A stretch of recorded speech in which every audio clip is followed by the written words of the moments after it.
ertangi kun birga bo'lar deb unutaman bugundan boshlab. El azobing o'tkazdi jondan, ko'ngil qoldi sendayin yordan.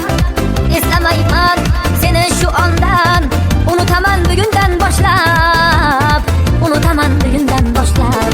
El azobing o'tkazdi jondan, ko'ngil qoldi sendayin yordan. Eslamayman seni shu ondan, unutaman bugundan boshlab, unutaman bugundan boshlab.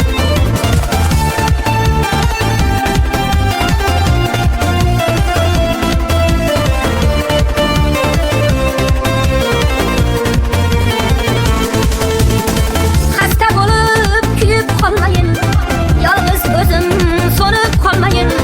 Sensiz ishon o'lib qolmayin, unutaman bugundan boshlab, unutaman bugundan boshlab. Yuragimdan ishq zanjirim yech, bilmas edim bundayligim hech. Mayli endi hechdan ko'ra kech, unutaman bugundan boshlab, unutaman bugundan boshlab. El azobing o'tkazdi jondan, ko'ngil qoldi sendayin yordan. Eslamayman seni shu ondan, unutaman bugundan boshlab, unutaman bugundan boshlab.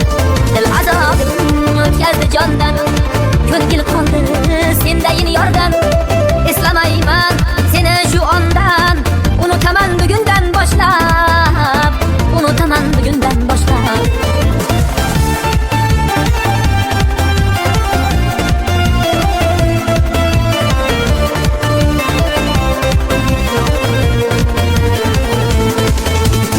Ko'nglim qoldi sen meni tushun, meni kechir sevganim uchun. Men ertaga yashashim uchun unutaman bugundan boshlab.